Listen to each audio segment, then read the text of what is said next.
Subscribe sekarang channel YouTube Novelas Kadina. Gratis. Bab 5526. Dia berjalan melalui koridor, melalui area bagasi, dan berjalan ke ruang kedatangan bandara. Dia mengetahui lokasi keluargaan, tetapi dia tidak akan langsung menyerang keluargaan, karena tuannya telah memberinya dua tugas. Selain menghancurkan keluargaan, dia harus merencanakan tempat persembunyian setelah serangan itu. Karena dia akan berada dalam kegelapan. Menunggu putra-putra Margaret dan Changing muncul. Oleh karena itu, hal pertama yang harus dilakukan saat ini adalah mencari tempat tinggal. Tepat ketika dia hendak naik taksi ke kota, dia tiba-tiba menyadari sesuatu yang tidak biasa. Seketika itu juga, ia menoleh dan menatap tajam seorang laki-laki paruh baya yang tengah memegang papan bertuliskan, "Perkenalan orang," di belakangnya secara diagonal. Dia tidak memperhatikan apa yang tertulis di papan besar itu, semua matanya terfokus pada ibu jari kanan pria paruh baya itu. Dalam sekejap, pupil matanya tiba-tiba menyusut. Jika dia menggambarkan pengendalian auranya sebagai jenis penglihatan lain, maka ibu jari kanan pria ini adalah satu-satunya cahaya di dunia gelap yang dapat dilihatnya. Meskipun banyak agama memiliki pandangan dunia yang berbeda, semuanya selalu menyebutkan satu konsep, yakni zaman berakhirnya Dharma. Secara sederhana, semua agama ini meyakini bahwa perkembangan manusia yang terus-menerus telah secara bertahap mengurangi interaksi antara manusia dan alam. Langit dan bumi, dan alam semesta, sehingga membuat jarak antara manusia dan para dewa semakin jauh. Menurut Taoisme, langit dan bumi pada awalnya dipenuhi aura. Selama manusia menguasai metode penyerapan dan transformasi aura, mereka dapat mencapai keabadian. Namun kini, aura di alam hampir habis, dan manusia telah kehilangan kemungkinan untuk mencapai keabadian. Jadi, inilah era akhir Dharma di mata mereka. Terlepas dari benar atau tidaknya pernyataan ini, bagi mereka yang telah menguasai energi spiritual pada tahap ini, pengalaman pribadi mereka adalah bahwa tidak ada energi spiritual di alam, dan satu-satunya cara untuk memperoleh energi spiritual adalah melalui pil atau barang khusus lainnya yang mengandung energi spiritual. Jermo mengandalkan ramuan yang diberikan oleh Tuhan untuk menguasai aura secara bertahap.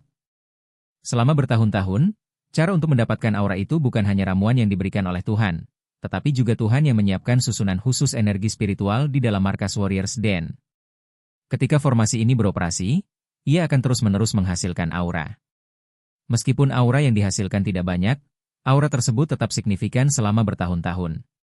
Dalam beberapa tahun terakhir, keempat Earl di Warriors Den juga cukup beruntung memiliki kesempatan untuk mundur dan berlatih dalam formasi.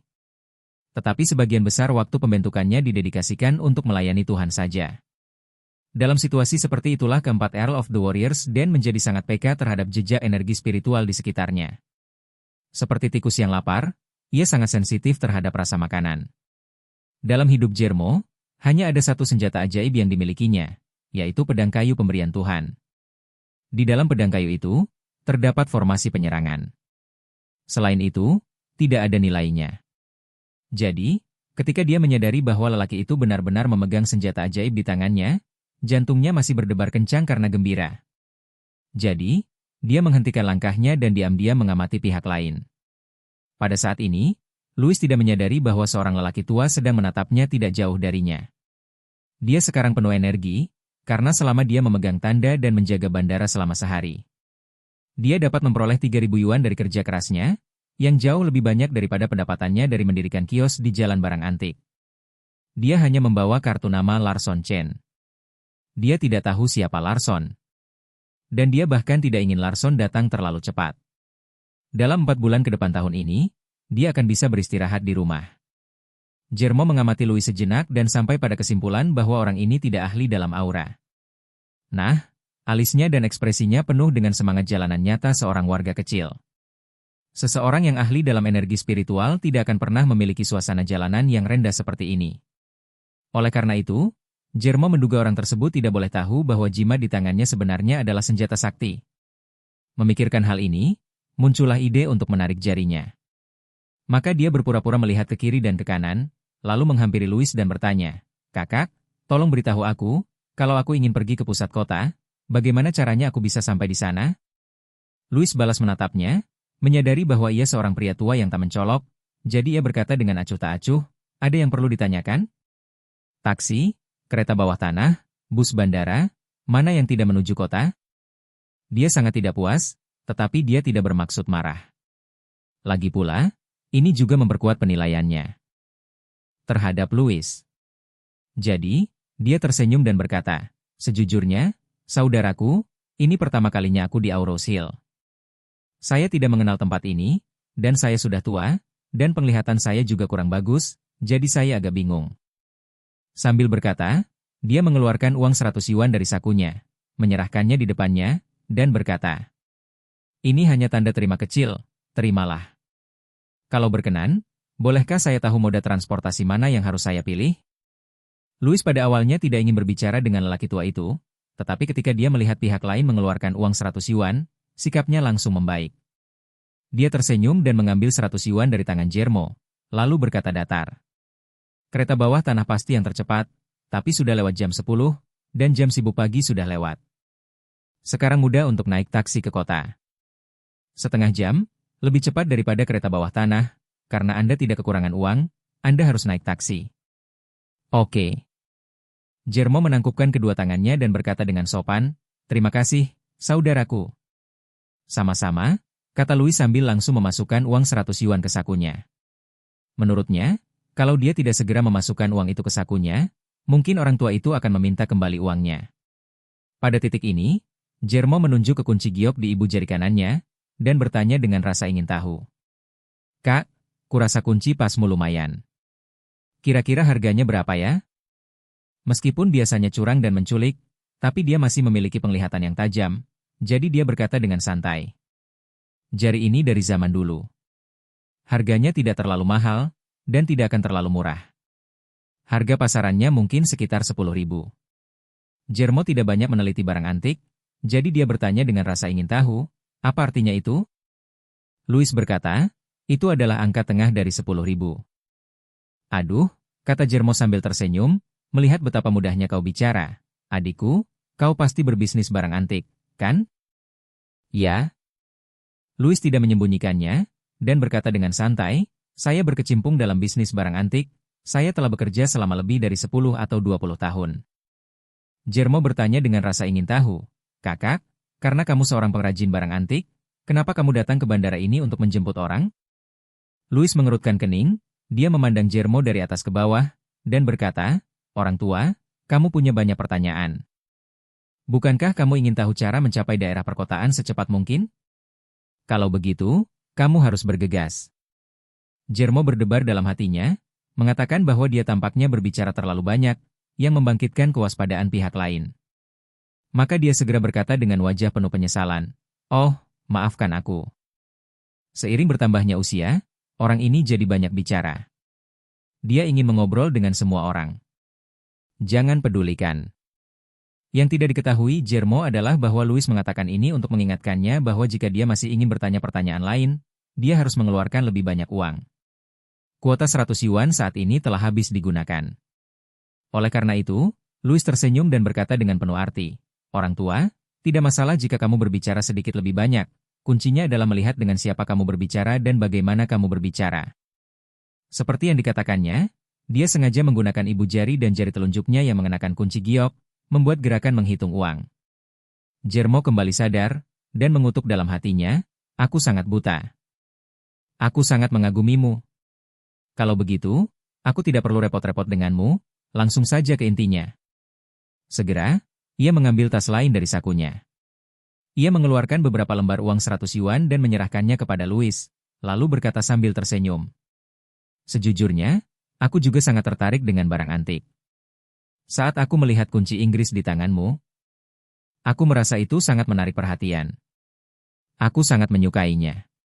Entahlah, saudaraku, bisakah kau melepaskan cintamu? Kita bisa bicara tentang uang."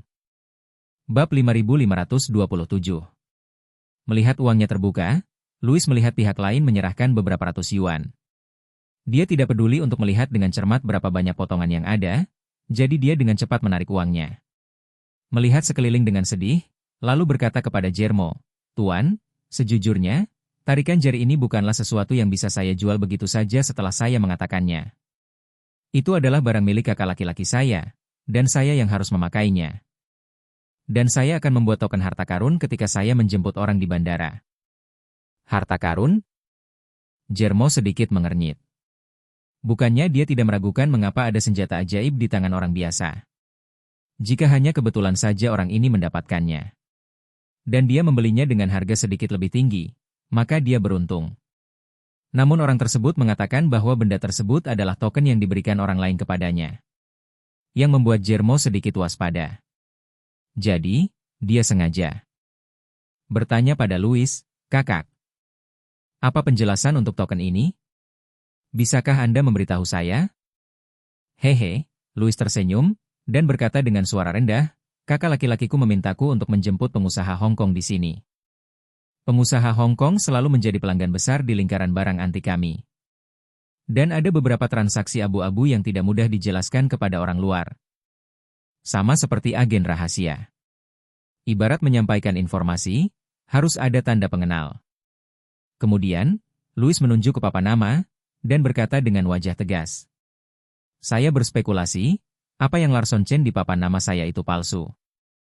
Ya, ketika pengusaha Hong Kong datang untuk membeli peninggalan budaya. Mereka tidak boleh menggunakan nama asli mereka, jadi mereka mungkin harus mengandalkan token di tanganku untuk memastikan apakah aku berasal dari keluarga itu. Louis tidak berbohong kepada Guillermo. Irvin sendiri tidak menjelaskan hal-hal tersebut dengan jelas kepada mereka. Dan sengaja menyembunyikannya dan membuatnya ambigu, memberi mereka banyak ruang untuk berspekulasi. "Kenapa kamu bilang tidak ada surat konfirmasi kapan orang tersebut akan datang?" "Itu pasti karena kamu harus berhati-hati dan waspada. Lagi pula, kenapa kau harus memakai kunci Inggris dari lubang kematian saat kau mengangkat seseorang? Itu pasti kunci untuk membiarkan pengusaha Hong Kong mengidentifikasi keaslian konektor seperti yang disepakati. Lagi pula, mengapa Anda ingin memakai kunci pas yang membahayakan nyawa? Mungkin saja Irvin ini berhubungan dengan para perampok makam. Dan sekarang dia berpikir untuk membantu orang-orang itu menjual barang curiannya."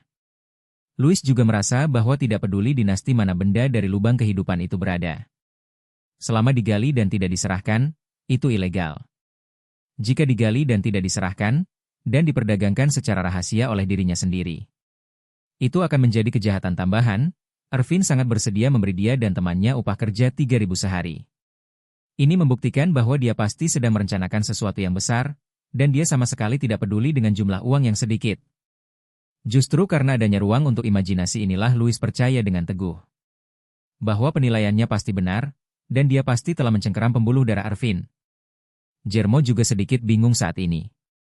Di satu sisi, dia merasa hal ini mungkin merupakan penipuan.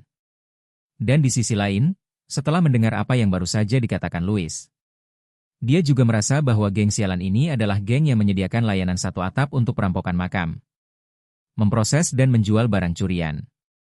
Memikirkan hal ini, dia sengaja bertanya dengan ragu-ragu. "Kakak, beranikah kau bertanya, apakah kakakmu seorang pengrajin barang antik profesional?" "Ya," kata Louis tanpa berpikir, dia telah berkecimpung dalam bisnis barang antik selama 20 atau 30 tahun. Yang pasti dilarang mencuri dan menipu. Dia ahli dalam semua jenis kaligrafi dan lukisan antik. Bab 5528. Guillermo mengangguk, mengeluarkan beberapa lembar uang 100 yuan, dan menyerahkannya. Dan berkata sambil tersenyum, "Kakak, bolehkah aku mengenalkan kakakmu kepadaku? Aku ingin sekali mengenalnya." Louis melirik ke arah lelaki tua itu, melihat bahwa lelaki tua itu sangat senang membayar, jadi dia punya rencana dalam hatinya. Jadi, dia sengaja batuk 2 kali, dan berkata dengan serius, "Orang tua, kamu juga tahu kalau industri kita punya aturannya sendiri. Aku tidak tahu siapa kamu, dan aku jelas tidak bisa menerimanya begitu saja dari kakakku. Kalau kamu menyamar, kalau kita terjebak, bukankah hidupku akan tamat?" Guillermo buru-buru berkata, "Aduh, kamu benar-benar salah paham. Bagaimana mungkin aku bisa menjadi seperti itu? Sejujurnya, saya adalah seorang Tionghoa perantauan yang baru saja kembali dari luar negeri. Dan mereka baru saja kembali ke Tiongkok selama beberapa hari."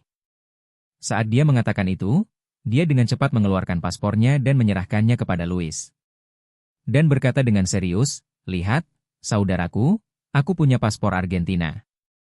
Dan waktu untuk memasuki negara itu sudah tiba."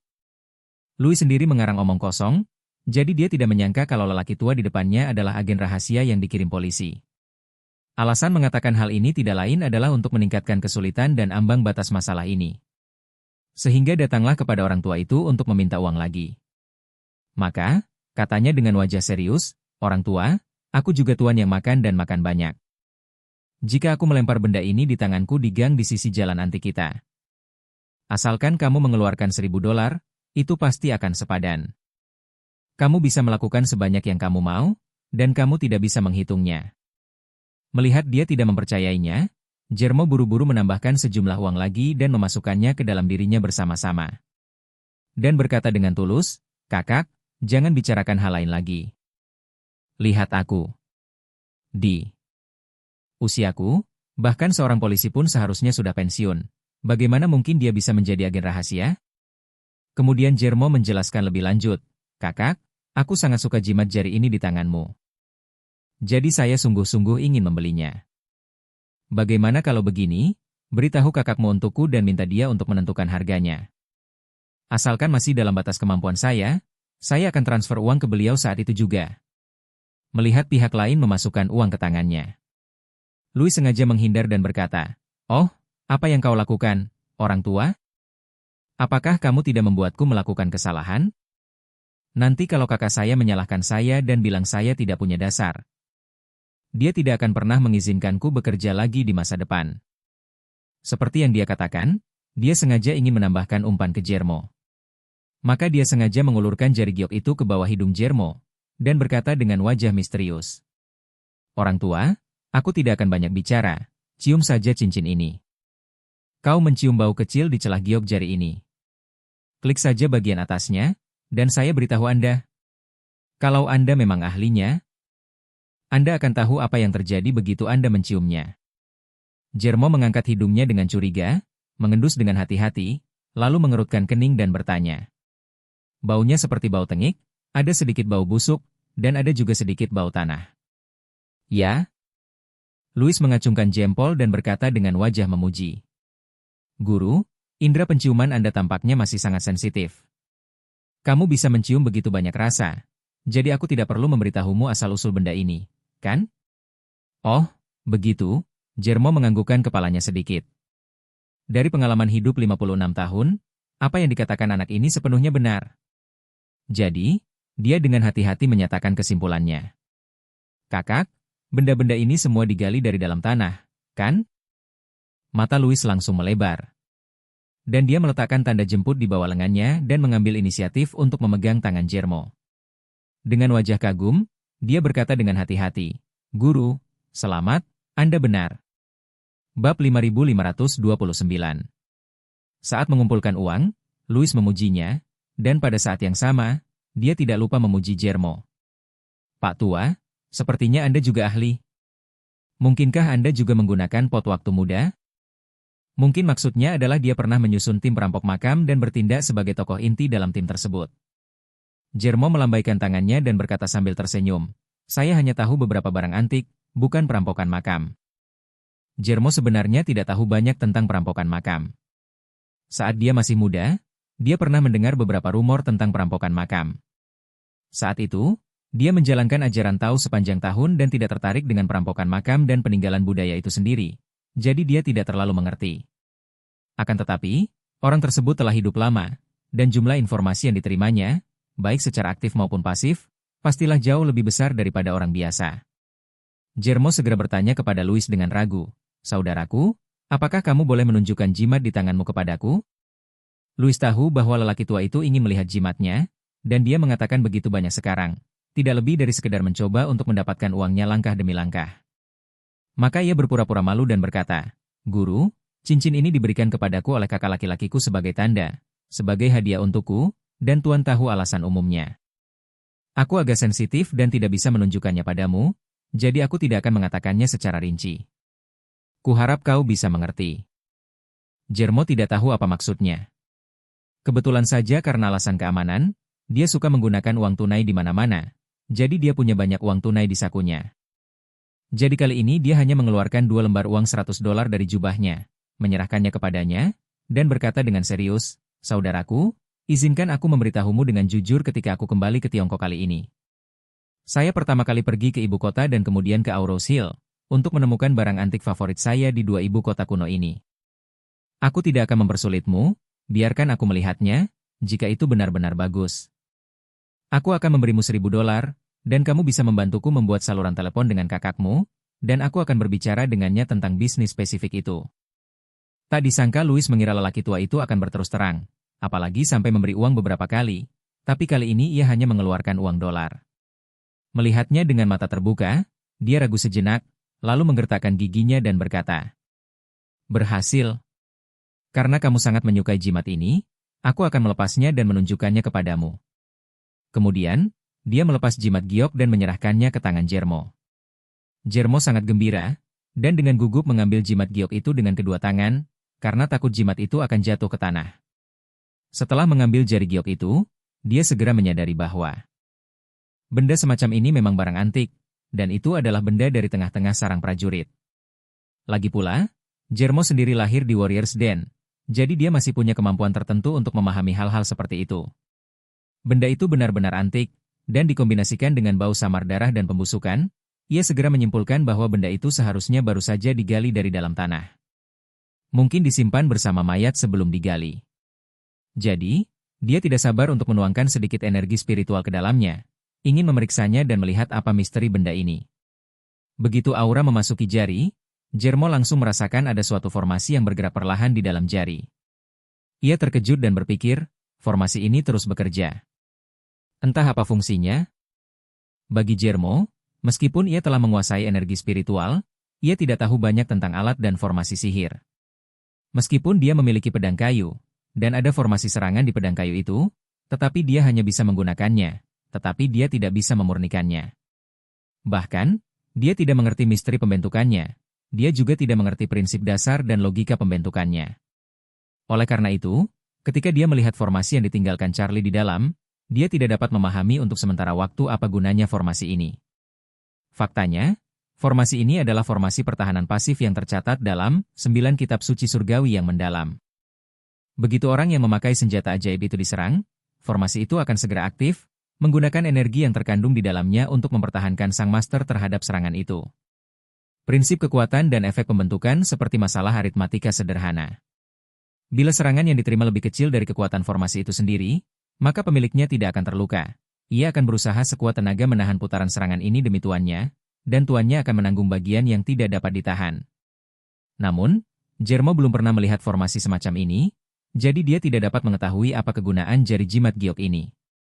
Memikirkan hal ini, ia tak kuasa menahan diri untuk memarahi Tuhan dalam hati. Rubah tua itu tak pernah memberitahu kita sesuatu yang lebih dalam, sehingga aku bahkan tak tahu apa gunanya ketika aku melihat senjata ajaib. Mataku menjadi gelap. Aku benar-benar ingin tahu apa efeknya. Aku takut aku harus kembali dan meminta nasihat pada rubah tua itu. Tapi bagaimana kalau itu benar-benar hal yang baik, dan rubah tua itu tidak akan mengembalikannya padaku jika itu diambil? Setelah berpikir sampai titik ini, Jermo benci giginya gatal. Sebelum ia sempat memahami sepenuhnya misteri di balik tarikan jari itu, Louis mencondongkan tubuh ke depan dan berkata, "Pak Tua, sudah cukupkah kau membacanya? Kembalikan padaku." Bab 5530. Jermo sedikit terkejut, ragu-ragu dalam hatinya, bagi para kultivator sepertiku, artefak magis adalah hal yang paling penting.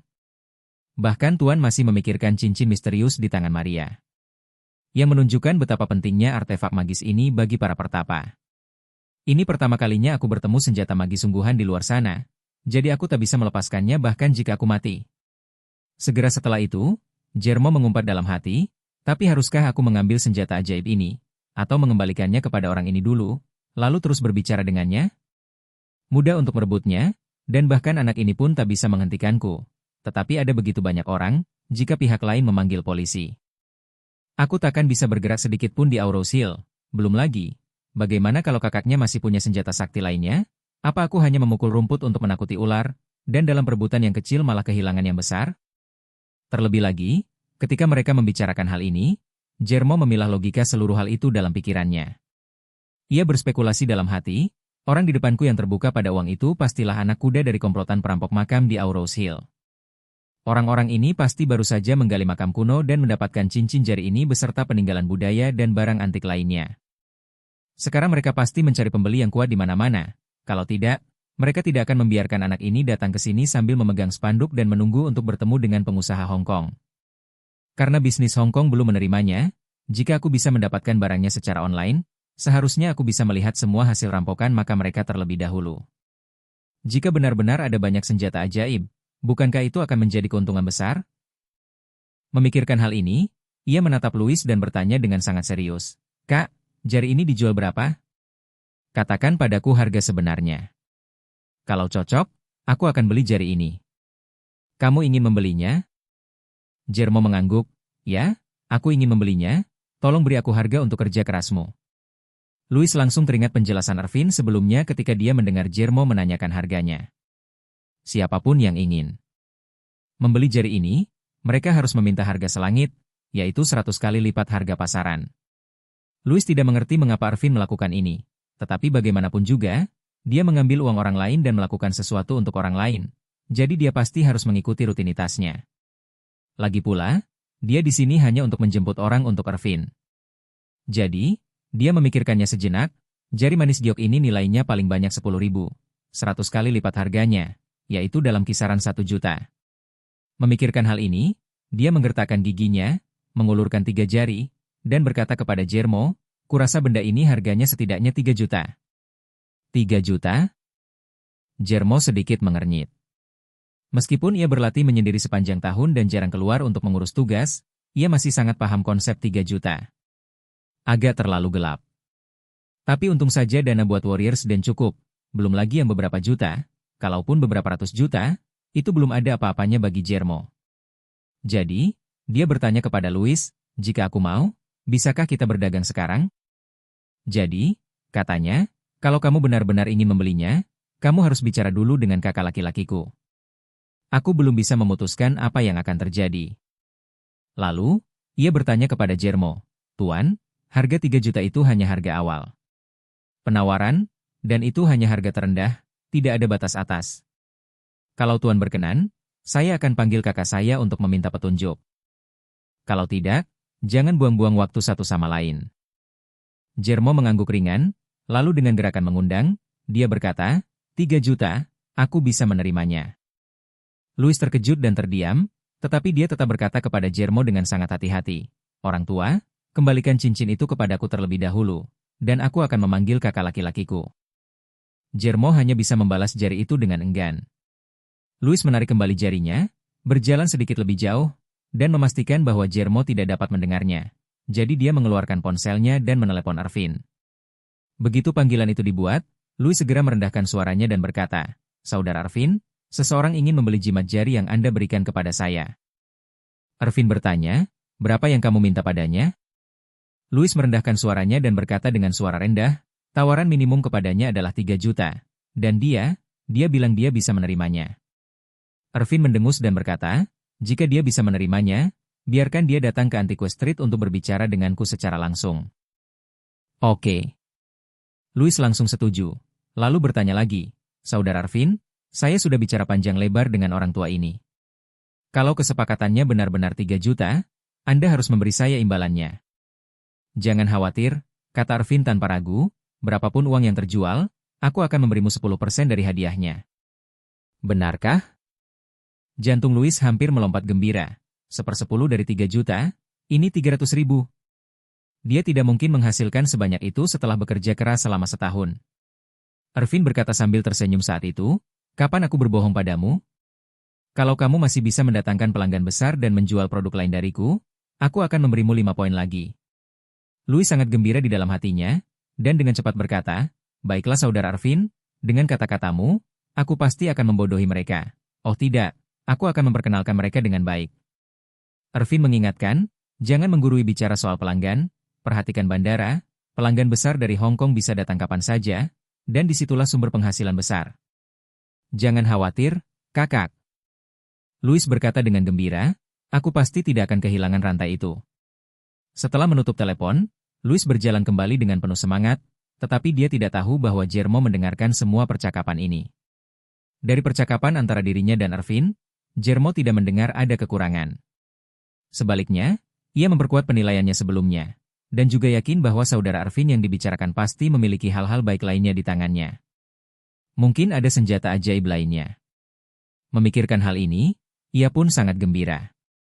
Baginya, Bisa mendapatkan senjata ajaib sama pentingnya dengan seorang seniman bela diri yang tiba-tiba mendapatkan metode mental yang lengkap atau pemain sepak bola yang memenangkan Piala Dunia sekali.